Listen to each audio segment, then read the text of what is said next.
agradeço desde já mais uma vez a oportunidade de partilhar a palavra de Deus e que sejamos todos muito abençoados e edificados nesta manhã e Deus seja glorificado. Vamos baixar as nossas cabeças, por favor. Querido Pai, no nome de Jesus, Senhor, com toda a reverência, com o temor pelo Teu nome, continuando a adorar-te, Senhor, não já com cânticos, mas através da Tua palavra, dando-te de graças, Senhor, por tudo aquilo que Tu operaste nas nossas vidas e que estás a operar e operarás até ao final. Nós te pedimos que nesta manhã maravilhosa, Senhor, em que vamos, mais uma vez, fazer memória através da toma da ceia, da Tua morte e ressurreição até que Tu venhas, Senhor Jesus. Nós te pedimos que ilumines os nossos entendimentos, unjas os nossos ouvidos, para que esta palavra de hoje, Senhor, fortaleça a nossa fé. Que nós entendamos que tudo é pela Tua graça, nada pela nossa força, nada pelas nossas capacidades e habilidades, mas tudo pela Tua graça.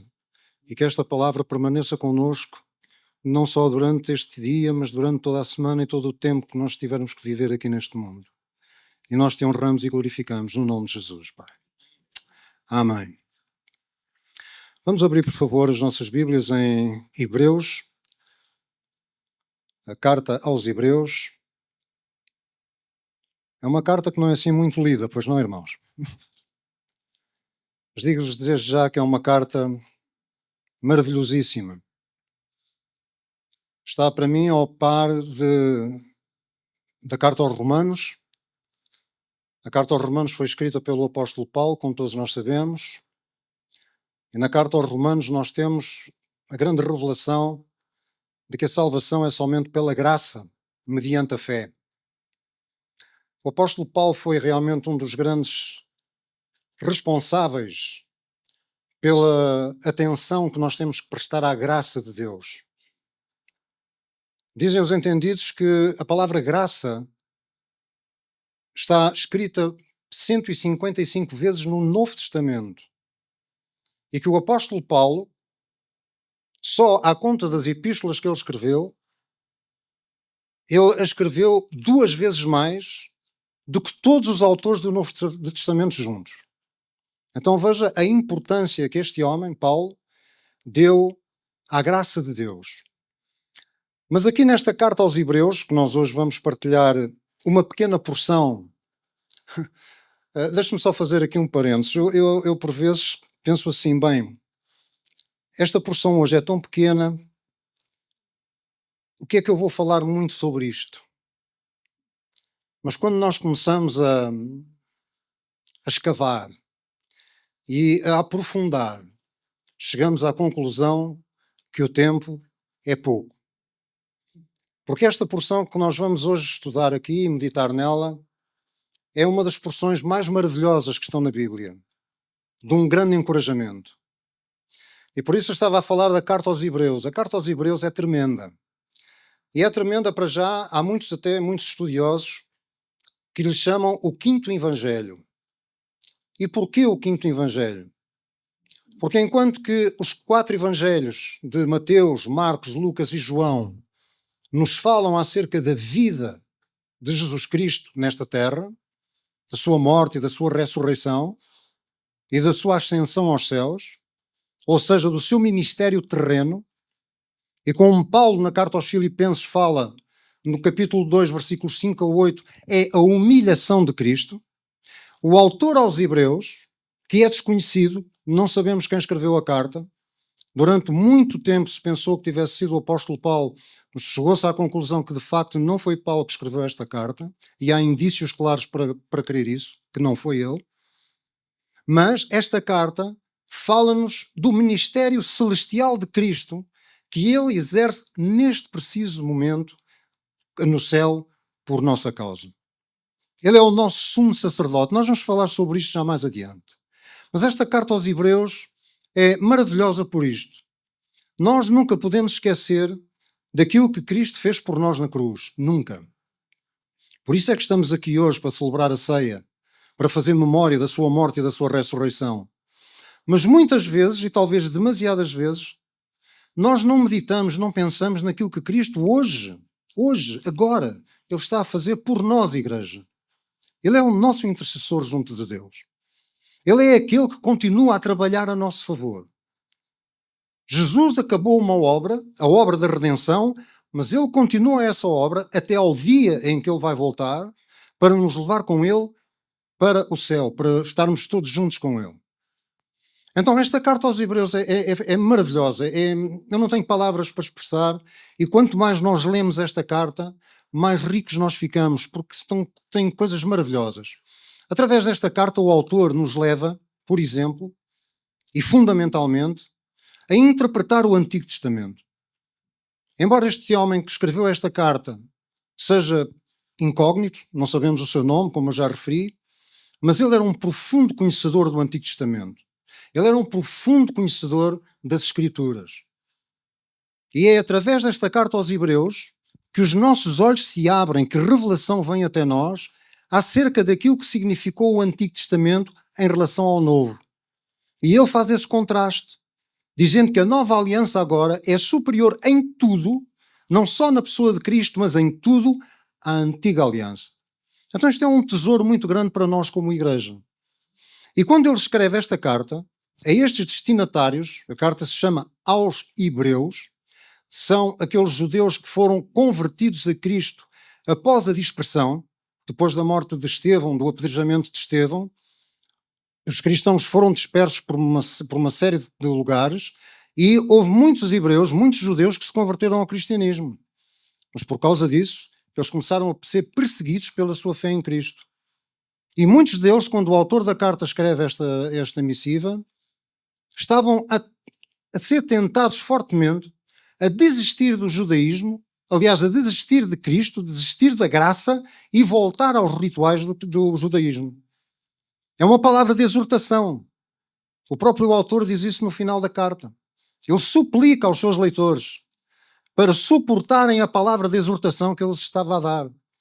E esta, para nós hoje, é uma palavra de grande exortação. Eu não tenho dúvidas nenhumas, irmãos, que esta carta aos Hebreus é um dos maiores testemunhos de fé que nós podemos ler. E não é só o capítulo 11, que nós conhecemos como a Galeria dos Heróis da Fé. É toda ela. Porque toda ela nos fixa o nosso olhar apenas e somente numa pessoa. E essa pessoa é Cristo. É interessante, e eu não posso evitar dizer isto, que quando nós começamos a ler a carta aos Hebreus, a partir do primeiro versículo, há qualquer coisa que nos toca em relação ao modo como João começa o seu Evangelho. Os irmãos lembram-se que quando João começa o seu Evangelho, ele diz: no princípio era o Verbo estava com Deus e o Verbo era Deus. Ou seja, ele entra sem qualquer preâmbulo, de uma forma muito assertiva, em querer identificar quem é Cristo, quem é o Verbo. Pois o autor aos Hebreus, logo no início, ele faz precisamente a mesma coisa. Ele diz que nos tempos antigos, Deus tinha falado de muitas vezes e de muitas maneiras pelos profetas, mas agora, nos últimos dias, e nós estamos a viver os últimos dias, ele falou-nos pelo Filho de Deus, por Jesus Cristo. E depois começa a enumerar uma série de qualidades e de exaltar a Cristo. Então esta carta eu recomendo vivamente aos irmãos que a leiam, mas não a leiam de qualquer jeito, leiam devagar. Leiam um capítulo por dia, 2, mas vão meditando naquilo que está escrito. Posso ouvir um amém? Estão comprometidos, não se esqueçam. E agora sim, vamos então à passagem que nós vamos meditar hoje. Como eu não sei se já referi, mas é no capítulo 4, versículos 14 a 16. Capítulo 4, versículos 14 a 16.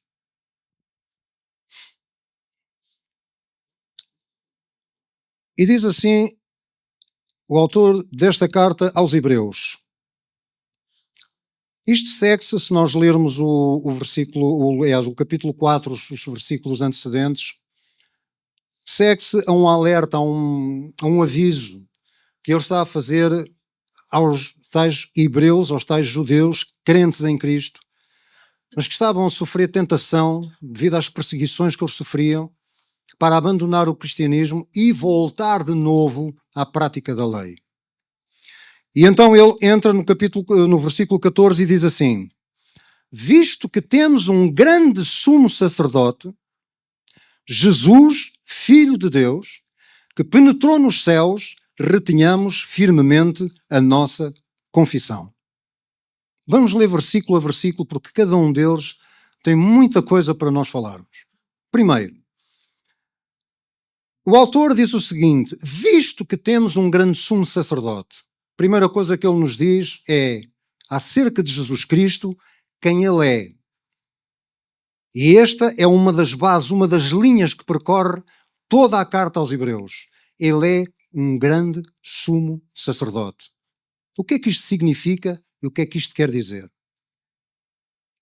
Eu gosto muito de clarificar os termos, porque por vezes nós lemos as coisas e se não entendermos verdadeiramente o significado de cada palavra e de cada termo, foge-nos a essência daquilo que Deus nos está a querer falar.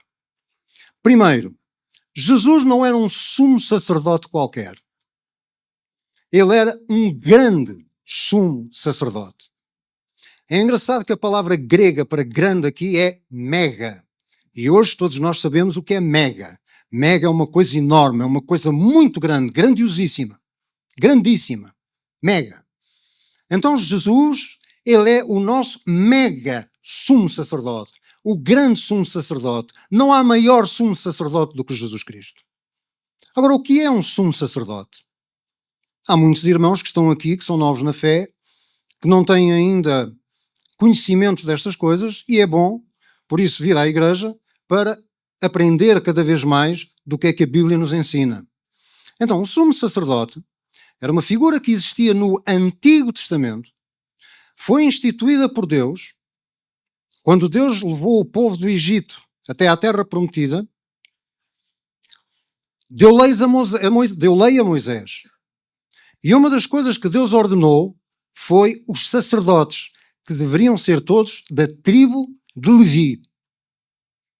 E entre os sacerdotes, que eram aqueles que faziam os sacrifícios e que levavam as ofertas a Deus em representação do povo, havia um que era o sumo sacerdote, tendo sido o primeiro Arão, que era irmão de Moisés, e depois a linhagem dos sumos sacerdotes era toda de descendência, todos oriundos de Arão. Eles tinham uma missão tremenda, que era levar diante de Deus os assuntos mais graves, mais importantes, como defesa do povo. Eles eram intercessores do povo junto de Deus. Eu quero deixar aqui claro o seguinte: no Antigo Testamento, e isto é importante para aquilo que vamos ver mais adiante, o povo, digamos que normal, as ovelhas de Deus, não tinham acesso direto a Deus. Elas precisavam de um intermediário. E esse intermediário era exatamente os sacerdotes, principalmente o sumo sacerdote, que uma única vez no ano, entrava no lugar santíssimo, era o lugar onde estava a presença de Deus, onde estava a arca do testemunho, era a presença de Deus, digamos que era o trono de Deus na terra naquela altura, e ele, uma vez única por ano, entrava no Santo dos Santos, o lugar santíssimo, para oferecer sacrifícios e aspergir o sangue sobre a arca, não só pelo perdão dos pecados dele próprio, mas de todo o povo. Certamente que os irmãos já ouviram falar nestas duas palavras que eu vou dizer, Yom Kippur. O Yom Kippur era exatamente esta festa, este dia da expiação, que ainda hoje o povo judeu, que continua a aguardar a vinda do Messias, pois não crê que o Messias Jesus Cristo já veio há 2000 anos, eles ainda hoje continuam com este dia da expiação, com o Yom Kippur. Então, isto é muito importante nós entendermos para vermos qual é a diferença entre este sumo sacerdote do Antigo Testamento e o sumo sacerdote do Novo Testamento, que é Jesus Cristo. E é interessante que aqui no capítulo 2, os irmãos podem ver, porque pelo menos na minha Bíblia está logo na página ao lado, no capítulo 2, versículo 17, diz o seguinte: por isso convinha que em tudo fosse semelhante aos irmãos, para ser misericordioso e fiel sumo sacerdote. nós podemos tecer aqui uma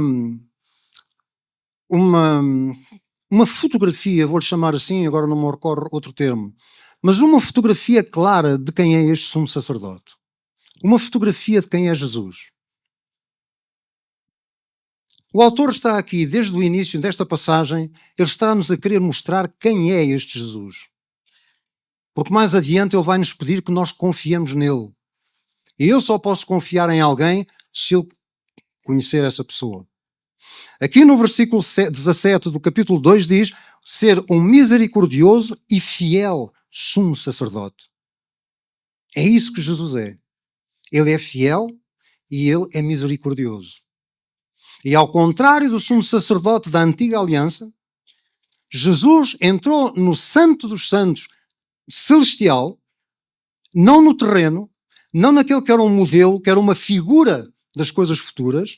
Ele entrou no céu e fez um sacrifício único diante de Deus, que é de valor eterno.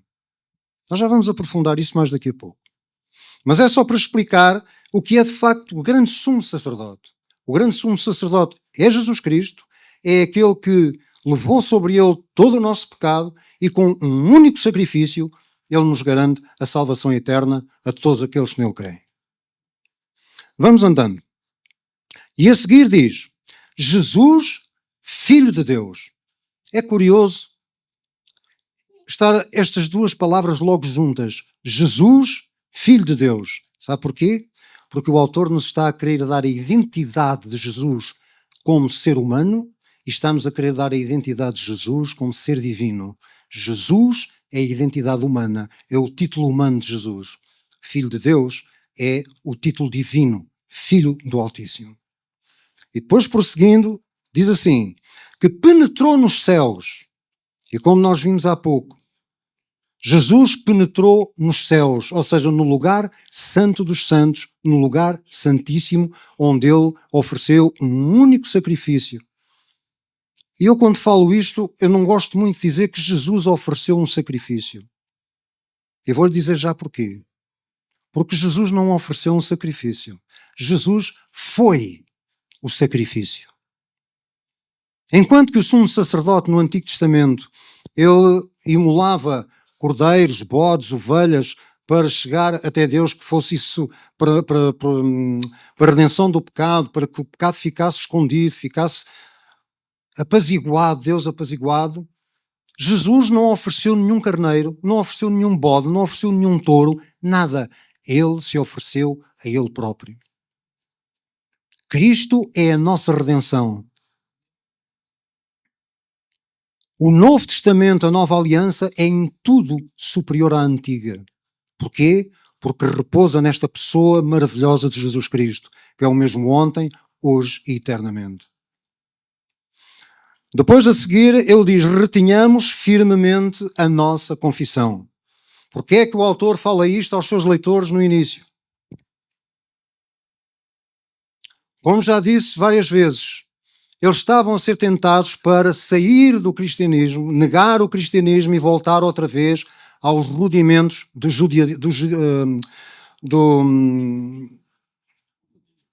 judeus, pronto. Às vezes a gente também tem assim estas coisas, não é? Do judaísmo, era isso. Para os rudimentos do judaísmo.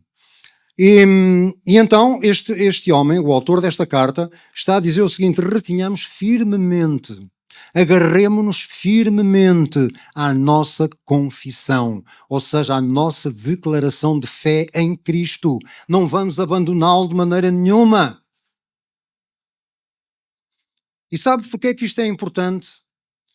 Porque o autor estava convencido que se estas pessoas, para quem ele estava a escrever, e que estavam com esta tentação tão séria de abandonar o cristianismo e voltar ao judaísmo, conhecessem verdadeiramente quem é o sumo sacerdote que eles tinham agora, quem é Cristo, o que ele havia feito por eles, de certeza que isto ia firmá-los na fé e ia ajudá-los a vencer aquela tentação de abandonar a fé. Irmãos, quão importante é que nós todos, não é pastores, não são os irmãos que servem, todos conheçamos verdadeiramente as Escrituras. Nós temos que ler a palavra, irmãos. Nós temos que meditar na palavra. A fé vem pelo ouvir e o ouvir pela palavra de Deus. E isto não pode ser um versículo que nós citamos de vez em quando. A fé é algo que cresce quanto mais nós lemos. Nós às vezes pensamos, não, eu já li, eu já percebi. Não percebeu, irmão. Eu não percebo. Eu fico espantado comigo próprio. Há versículos que eu conheço tão bem, mas vou lê-los e eu nunca vi isto que está aqui. Há sempre algo novo. A palavra de Deus é viva todos os dias. E Deus fala connosco segundo as nossas necessidades. Porque Ele é um Deus bom. Então não descure o estudo e a meditação da palavra de Deus. Passemos ao versículo 15. Enquanto que, não sei se os irmãos repararam nesta subtileza do autor. Visto que temos um grande sumo sacerdote. Agora, quando ele começa o versículo 15, diz o seguinte: porque não temos um sumo sacerdote. Primeiro ele fala na afirmativa, agora fala na negativa. Ou seja, no versículo 14, ele identifica-nos quem é o sumo sacerdote. E agora ele vai nos dizer o que é que Jesus não é. E diz a seguir: não temos um sumo sacerdote que não possa compadecer-se das nossas fraquezas. Irmãos, se os sumos sacerdotes humanos da antiga aliança iam diante de Deus pelas fraquezas do povo e pelos pecados do povo, e claro que também teriam compaixão pelo povo, mas eles eram fracos, eram homens, sujeitos à tentação, eles próprios pecadores. Mas o autor diz-nos, não temos um sumo sacerdote que não possa compadecer-se das nossas fraquezas. Isso nos remete para o seguinte, é que nós temos um sacerdote, um sumo sacerdote, que se compadece das nossas fraquezas. E porquê? Porque diz a seguir, ainda no versículo 15, porém ou seja, um sumo sacerdote, que como nós, foi tentado, mas sem pecado. Nós temos uma grande dificuldade às vezes para entender a pessoa de Jesus. Porque Jesus é humano, mas é Deus ao mesmo tempo. É uma dificuldade grande para o nosso raciocínio e para o nosso entendimento. E desista, irmão, que nunca vai entender. Às vezes ficamos em agonia, em ansiedade tremenda para conseguir entender. Não vamos entender. Não sei se na eternidade assim entenderemos algo, mas não sei. Mas talvez um bocadinho melhor. Mas quando nós pensamos em Jesus, nós temos esta dificuldade. E aquilo que o autor nos está aqui a dizer é o seguinte: lembrem-se que o nosso sumo sacerdote, este que temos agora, ele não é como os antigos, que eram fracos, eram pecadores. Quando entravam no Santo dos Santos, eles tinham que oferecer primeiros sacrifícios por eles próprios, porque senão eles morriam lá dentro. Ninguém pode entrar na presença de Deus em pecado. É fulminado automaticamente. E então ele tinha que oferecer, espargir o sangue sobre a arca, primeiro pelos seus próprios pecados e depois pelos pecados do povo. Mas este sumo sacerdote que nós temos hoje, este Jesus Cristo, ele não tinha pecado. Mas ele foi tentado em todas as coisas que nós somos tentados. Todas. E é fácil de nós vermos isso. Se nós vermos o ministério terreno de Jesus, formos aos Evangelhos, nós vemos que ele foi tentado quase todos os dias, para não dizer que foi tentado todos os dias. Começou logo com a tentação no deserto, pelo diabo. Mas Jesus foi tentado pelos fariseus, por aqueles que o rejeitaram, por aqueles que o contestaram, por aqueles que não o aceitaram, por aqueles que os quiseram contradizer. Jesus foi tentado em todas as coisas. Fisicamente, emocionalmente, em todas as áreas, Jesus foi tentado como nós. E o versículo 8 do capítulo 2 ajuda-nos a compreender isso ainda melhor. Porque diz assim, porque naquilo que ele mesmo, sendo tentado, padeceu pode socorrer aos que são tentados. Está a ver como isto é um puzzle? Nós às vezes lemos um versículo bíblico e parece que está tudo. Não, há mais qualquer coisa. Há sempre mais qualquer coisa. Diz-nos aqui no versículo 18, aquilo que não nos diz aqui no versículo 15, que ele padeceu. O que é isto de padecer? Sofrer. Jesus sofreu. Jesus sofreu angústia. Jesus sofreu ansiedade. Jesus sofreu dor emocional, mental, física. Em tudo ele foi tentado como nós. Porquê? Porque ele foi feito à semelhança dos seus irmãos, de carne, e não se envergonha de nós, de nos chamar a nós mesmos de irmãos. Está aqui na carta aos Hebreus. Então Jesus pode compadecer-se, pode socorrer-nos no dia da angústia. É este grande sumo sacerdote que nós temos. Ele é o nosso grande intercessor diante de Deus. Temos um acusador todos os dias, na nossa mente, na nossa alma, seja de que maneira que ele encontre, que é Satanás. Ele é o acusador dos irmãos. Mas no céu nós temos um intercessor que nos defende 24 horas por dia, por toda a eternidade, junto de Deus. É o nosso advogado. É aquele que foi feito propiciação por causa dos nossos pecados e nos defende junto do trono de Deus. E esse Senhor é Jesus Cristo, o Filho do homem e o Filho de Deus. Não é uma notícia maravilhosa? Este é o cerne do Evangelho. Por isso, quanto mais nós conhecermos quem é Jesus Cristo, mais confiança nós vamos ter nele. E onde é que ele se encontra? Ele não está visível aos nossos olhos, mas ele deixou-nos a palavra. Está escrito. Eu posso ter um encontro com Deus à hora que eu quiser. Não tenho que marcar audiência. Porque ele está sempre receptivo a nós. O problema é que nós chegamos poucas vezes diante dele. E é aí que eu quero chegar agora no versículo 16. É onde eu quero ocupar um bocadinho mais de tempo. Porque o versículo 16 é a grande exortação desta carta aos Hebreus, que não é só feita nesta passagem, mas em outras, que nós já lá vamos depois. Então, em Hebreus 16, diz assim, 4:16, diz o seguinte, eu vou ler tudo e depois vamos ver palavra a palavra, é quase palavra a palavra. Cheguemos, pois, o que é que significa aqui este pois?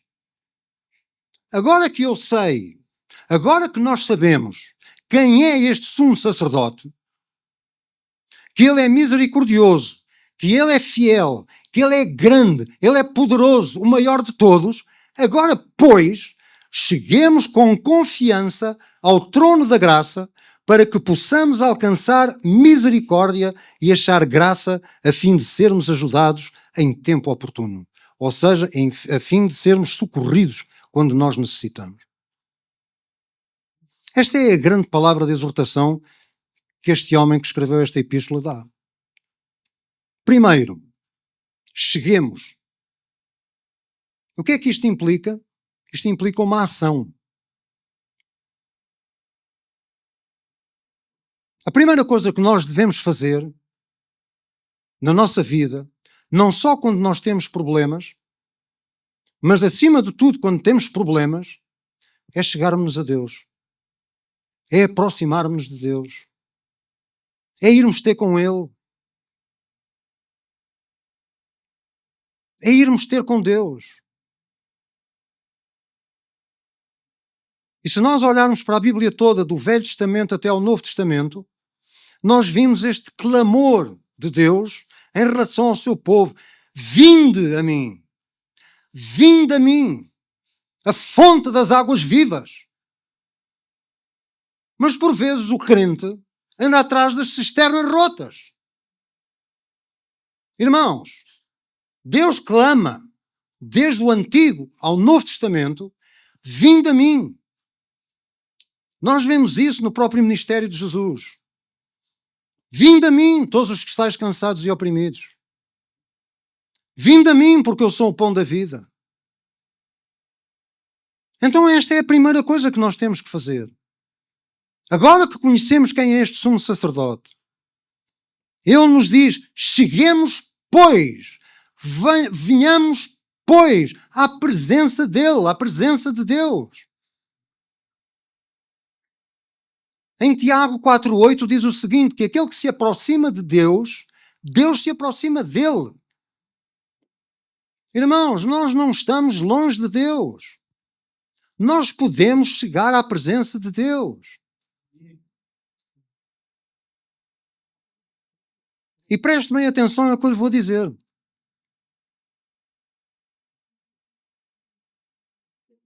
Hoje, contrariamente ao que acontecia no Antigo Testamento, não são só os sacerdotes que têm permissão de chegar diante de Deus.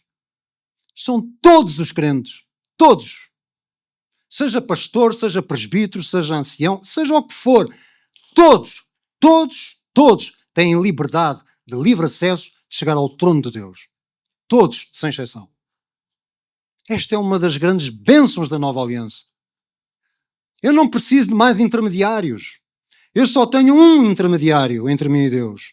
E esse é o meu defensor que está lá em cima na glória, chamado Jesus Cristo, que é o meu sumo sacerdote. Ele é o vivo caminho pelo qual eu posso chegar diante do trono de Deus. Então, quando tiver algum problema seu na sua vida, não esteja aflito porque não tem o pastor ao pé de si, ou porque não tem o irmão mais velho na fé ao pé de si. Clama a Deus, Ele vai ouvi-lo. Ele vai ouvi-lo, irmão.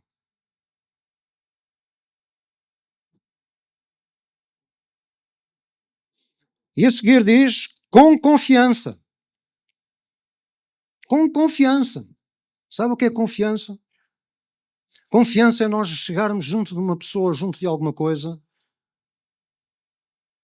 com aquela certeza, com aquela ousadia de que nós vamos alcançar aquilo que nós precisamos. Porque nós acreditamos na pessoa a quem nós vamos pedir. E Jesus é confiável. Jesus é confiável. Nos tempos que vivemos em que nada nem ninguém é confiável, Jesus continua a ser confiável. Ele é o nosso Deus. Foi Ele que deu a sua vida por nós. É Ele que intercede por nós. É Ele que nos sustém na sua destra. É este Cristo a quem nós adoramos e exaltamos hoje. Tanto entusiasmo que eu vejo. Não há notícia mais tremenda, mais maravilhosa, mais abençoadora do que esta. Você não está sozinho. Eu não estou sozinho. Ele prometeu estar comigo todos os dias da minha vida. Ele é o meu auxiliador. E nós temos que alimentar o nosso coração com esta fé dia após dia, após dia, após dia. Não espere que a desgraça lhe bata à porta. Até para acordar só aqueles que estão a dormir. Não espere pela desgraça que lhe bata à porta. Não vá aflito a Deus. Ai, Senhor. Não. Encha o seu coração de fé em quem é este grande sumo sacerdote que nós temos. Este Deus maravilhoso que deu a sua vida por nós e que hoje continua a trabalhar no céu, no seu ministério celestial, como trabalhou nesta terra juntamente com o Pai. É este Jesus. Confiemos nele de todo o nosso coração, com toda a nossa sinceridade. Ele não é nosso inimigo, ele é nosso amigo. Ele deu a vida dele por nós. Ele nos ama.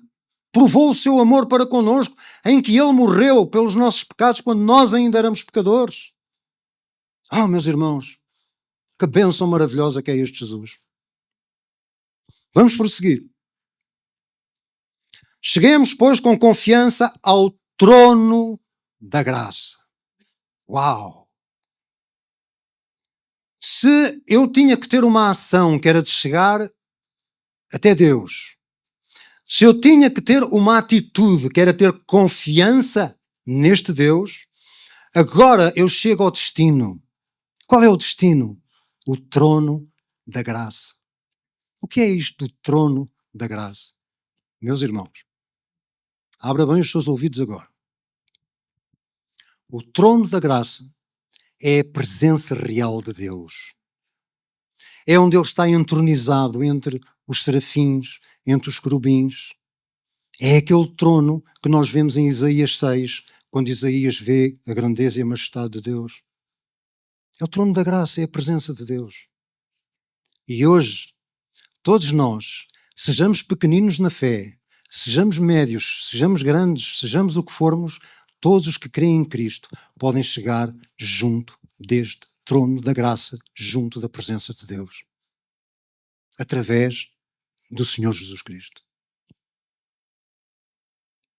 O trono nos fala de autoridade e fala-nos de poder. O trono fala-nos de autoridade e de poder.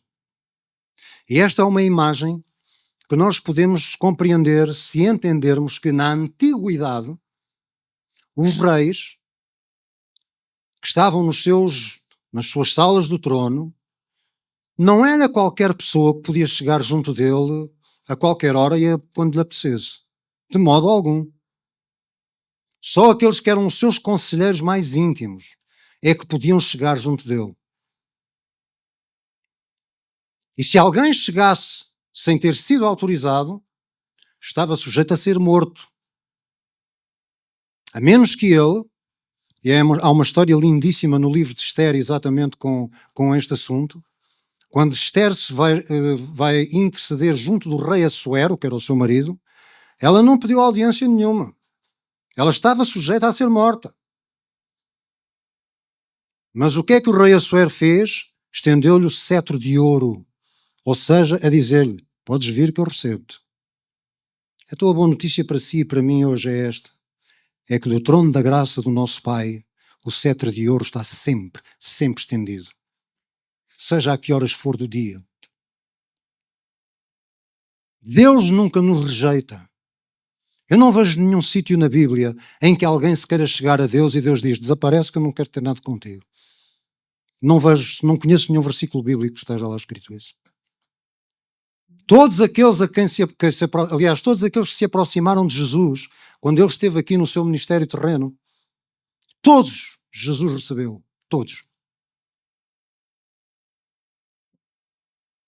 Então nós, quando temos ousadia, quando temos confiança, e chegamos a este trono da graça, para alcançar, já vamos ver isso a seguir, a misericórdia e socorro em tempo oportuno, nós somos sempre bem recebidos pelo Rei. Sempre. Agora, o que é trono da graça? Eu já vou especificar este assunto da graça, porque isto tem aqui muita coisa maravilhosa para nós. Portanto, com confiança ao trono da graça, portanto, que é a presença de Deus, para que, qual é a finalidade ou o propósito de nós irmos ao trono da graça? Para que alcancemos misericórdia e graça, e achar graça, são duas coisas. Para alcançar misericórdia, ou seja, para receber misericórdia, e para achar graça, ou seja, encontrar graça. São duas coisas tremendas, misericórdia e graça. A misericórdia nos diz que Deus tem uma atitude para connosco de benignidade, uma atitude de benevolência. Por vezes, nós ficamos envergonhados por alguma coisa que nós fazemos ou dizemos. E por vezes, estamos tão envergonhados que nós até temos vergonha e medo de chegar junto de Deus. Então eu quero lhe dizer nesta manhã, nunca tenha vergonha nem tenha medo de chegar junto do trono de Deus, nunca. A atitude de Deus para connosco é sempre de benignidade, é sempre de bondade, é sempre de nos acolher, de nos receber, de nos limpar, de nos purificar. Este é o nosso Deus. Receber misericórdia. Não é Ele dar-nos aquilo que nós merecíamos, mas dar-nos o perdão que nós necessitamos, abençoar-nos, quando nós, de coração sincero e verdadeiro, nós nos chegamos junto do trono da graça. Mas Ele não só nos dá misericórdia, mas também encontramos da parte dele graça. Que bom, graça. A graça é algo maravilhosíssimo. Eu já falei nisto.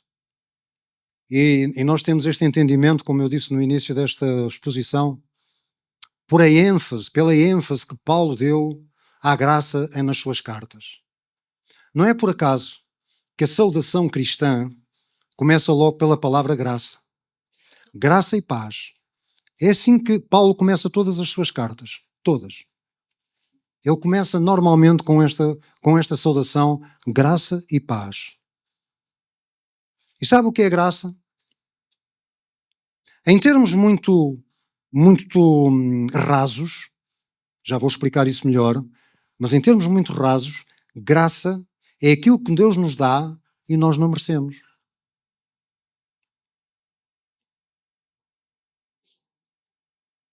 E sabe qual é a grande dificuldade para Deus conceder graça? É a arrogância do homem, é o orgulho do homem, é a soberba do homem, é a autossuficiência do homem. Por isso Deus resiste aos soberbos, mas dá graça aos humildes. Então a graça é, talvez, e eu não quero ser absoluto, mas é talvez a maior bênção que Deus nos dá. Porque se não fosse a graça de Deus, nós não tínhamos perdão. Se não fosse a graça de Deus, nós estávamos todos a caminho do inferno. Se não fosse a graça de Deus, nós não nos aguentávamos. Então a graça é a chave para tudo. Por isso é que quando nós chegamos ao trono da graça, nós vimos para alcançar graça. Porque não é o trono da ira, não é o trono do julgamento. Preste bem atenção a isto. E este trono não está disponível a toda a gente. Este trono da graça só está disponível aos crentes, àqueles que têm fé em Cristo, àqueles que têm fé no sumo sacerdote, Jesus Cristo. Só esses. E alguns podem estar admirados e dizer, então, pastor, mas agora não é possível termos a graça de Deus? É. Mas para primeiro ter acesso ao trono da graça, é necessário primeiro que o orgulhoso se arrependa do seu orgulho, se humilhe diante de Deus, admita o seu pecado, o confesse diante de Deus, peça misericórdia diante de Deus e receba esse perdão da parte de Deus. E depois, como perdoado, como redimido, então ele tem livre acesso ao trono da graça. Por isso eu gosto muito de frisar estas duas realidades. Só há dois tipos de pessoas na Terra. Há os que estão debaixo da ira de Deus e há os que estão debaixo da graça. Os que estão debaixo da ira são aqueles que ainda não se arrependeram. São aqueles que ainda não aceitaram a graça de Deus. Que ainda não se converteram a Cristo. Estão debaixo da ira de Deus. Mas aqueles que já entregaram as suas vidas a Cristo, que já se humilharam diante de Deus, reconheceram o seu pecado e receberam o seu perdão, os crentes, esses têm livre acesso ao trono da graça e estão debaixo da graça. Esta é a melhor notícia que nós podemos dar do Evangelho. Agora, o que é isto da graça? O que é que isto significa, esta graça? A graça é uma palavra traduzida para o português como graça, mas que vem de uma palavra grega, charis. E esta palavra tem o seguinte significado. A graça é algo que nos sustém, é algo que nos capacita, tem um poder tremendo. Eu vou lhe dizer desta maneira. Sem a graça de Deus nós não conseguimos fazer nada. Absolutamente nada. Nem levantar-se da cama para vir à igreja você conseguia. É tudo debaixo da graça. Tudo. Nós respiramos porque Deus deu o oxigênio. Nós nos movemos porque Deus nos dá a capacidade de nós nos movermos, andarmos. É tudo pela graça. Por isso Jesus disse em João 15, sem mim nada podes fazer. Nada. Então a graça é algo que nos suporta, é algo que nos ajuda em todas as circunstâncias da nossa vida. Foi pela graça que nós somos salvos, que alcançamos o perdão, e agora é também pela graça que nós caminhamos na santidade e na santificação. E essa graça provém de onde? Do trono da graça. Por isso, o autor, mas no final da carta, faz uma recomendação séria. Ninguém se prive da graça de Deus. Ninguém se prive da graça de Deus. Porquê? Porque sem a graça não conseguimos nada. A graça de Deus, como eu disse, é esta palavra grega charis, que significa que é um poder que nos sustenta e capacita a passar por momentos de necessidade, mesmo sendo cristãos. Por isso é que diz a seguir, a fim de sermos ajudados em tempo oportuno, ou a fim de sermos socorridos quando necessitamos. É a graça.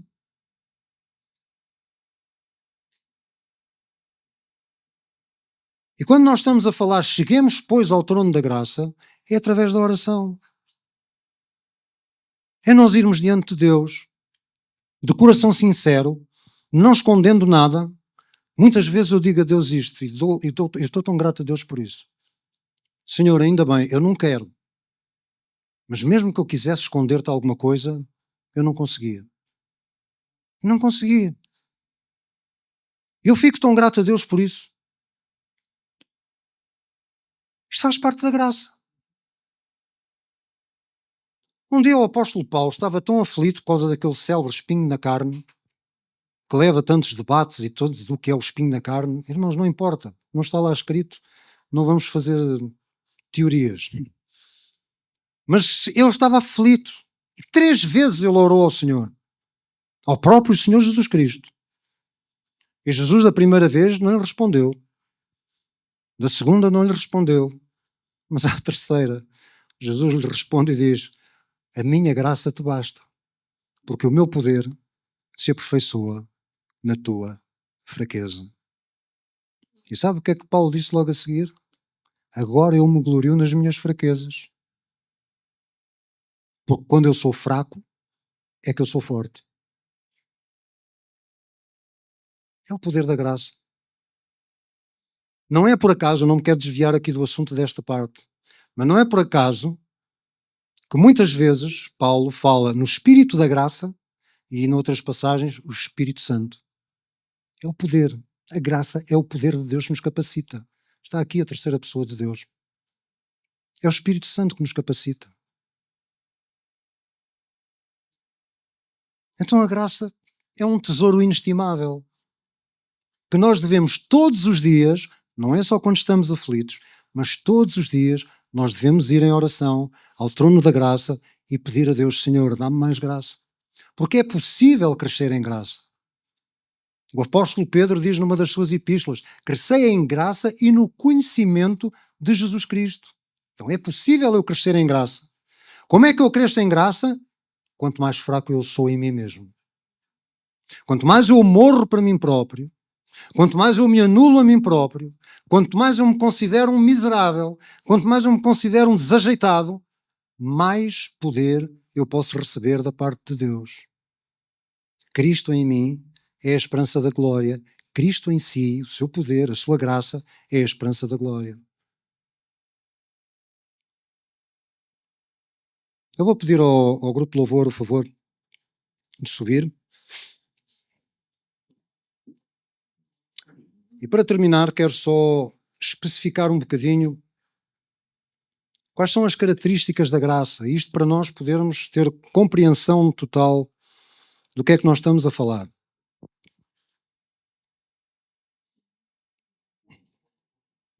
Há 5 características que eu quero aqui falar hoje consigo. A graça é gratuita, é imerecida, é redentora, é transformadora e é capacitadora. Veja bem a riqueza da graça. Ela é gratuita porquê? Porque é de graça.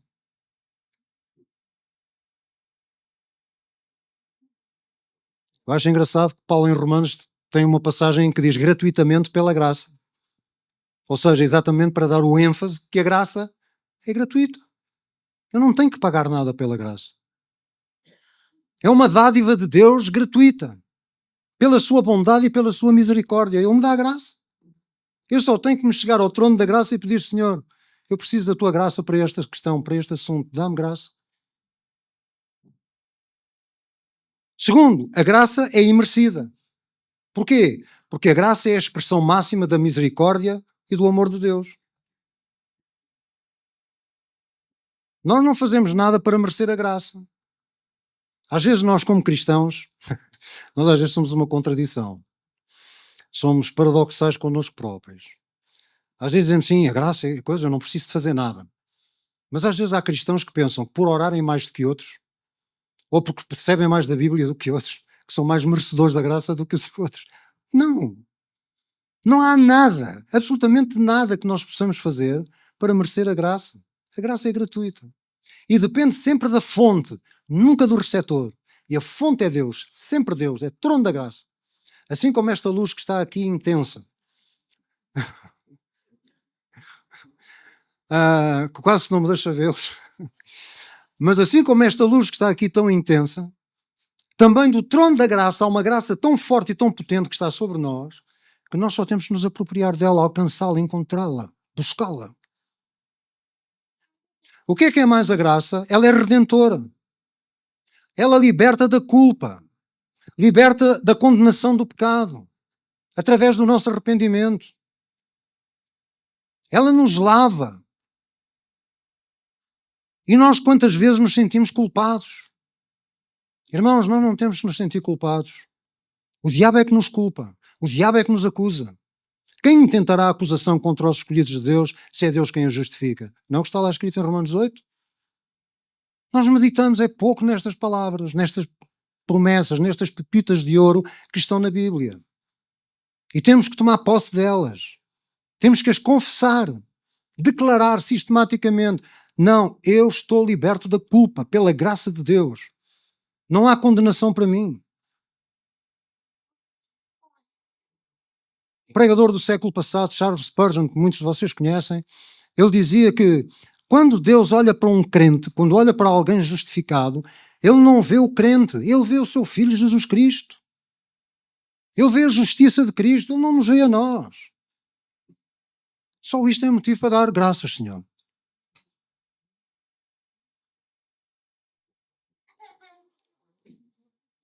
Mas a graça também é transformadora. É a graça de Deus, é o poder de Deus que nos transforma o nosso caráter.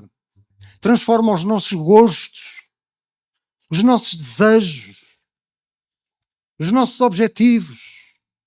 É Ele que transforma. E Ele também é capacitadora. Capacita-nos a superar as tentações e a vivermos uma vida agradável a Deus todos os dias. Não vamos ser perfeitos, mas o Espírito Santo está connosco para nos ajudar e para nos alertar. Então a graça é tudo isto.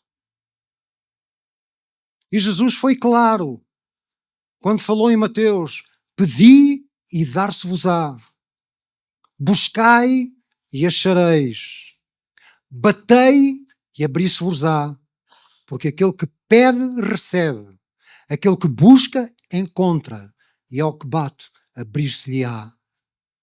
É isto que acontece quando nós vamos ao trono da graça. Quando nós vamos diante de Deus, através do nome de Jesus, do nosso sumo sacerdote, que intercede dia e noite, na eternidade, por toda a eternidade, pelos santos que Ele resgatou do pecado através do seu precioso sangue. É este Senhor Jesus.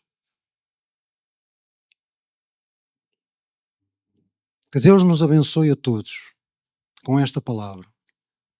Que nós meditemos nesta palavra mais vezes.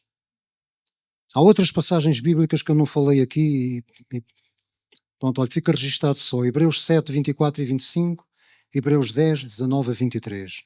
Medite, nem que seja nestas três passagens que falámos aqui hoje. 4, 14 a 16, 7, 24 e 25 e 10, 19 a 23. Para que a sua fé cresça. Primeiro, em quem é Cristo. Segundo, naquilo que Ele quer fazer por si e quer ajudá-lo. Ele é o nosso grande sumo sacerdote. Vamos ficar de pé, por favor.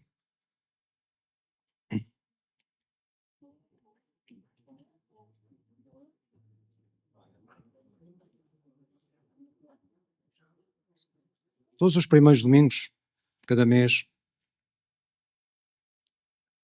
nós temos sempre o privilégio, a gratidão, devemos ter a gratidão diante de Deus, de, em comunhão, nós participarmos da ceia do Senhor. Participar da ceia do Senhor é algo que nós, por vezes, e perdoe-me eu dizer isto, porque nós somos a nossa natureza humana, a nossa natureza velha, por vezes nos inclina ao errado. E se nós não estivermos atentos a isso, podemos ver o dia do Senhor ou o dia da ceia como um ritual religioso. E a ceia do Senhor não tem nada a ver com um ritual religioso. A ceia do Senhor tem a ver com nós, pelo menos uma vez por mês, meditarmos profundamente e fazermos memória, vir à lembrança o que Jesus fez na nossa vida.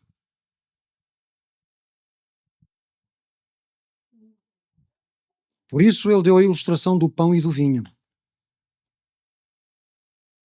E quando nós estamos a tomar o pão e a beber o vinho, Jesus foi claro naquilo que ele disse. Que significava a nova aliança. Já não estamos mais debaixo da velha, debaixo dos rituais, debaixo dos sacrifícios, debaixo da lei, que não salva ninguém, mas acusa, diz-nos aquilo que nós não conseguimos fazer. E Jesus veio como um novo sacerdote, de uma nova ordem, não da tribo de Levi, mas da tribo de Judá, para nos dar uma nova lei, uma nova aliança. É isso que nós vamos fazer memória agora nesta manhã. E enquanto os irmãos, por favor, que distribuem os elementos da ceia, vão distribuindo por todos vós, nós vamos cantar a Deus esta música de gratidão. Sabe, gratidão tem tudo a ver com graça. Gratidão significa agradecer a graça. Uma música que fala que é maravilhosa a graça de Jesus. Porque de facto sem a graça nós não alcançamos nada. Então eu convido a todos agora, nestes momentos em que vão ser distribuídos os elementos da ceia, para meditar um pouco naquilo que ouviu, naquilo que Deus já fez na sua vida, na necessidade que está a experimentar hoje, que está a atravessar hoje, e não se esquecer de recorrer ao trono da graça. Jesus está no nosso meio. Porque onde estiverem 2 ou 3 reunidos em seu nome, Jesus está aqui no nosso meio. Então vamos louvar a Deus com esta música, enquanto os irmãos distribuem os elementos da ceia.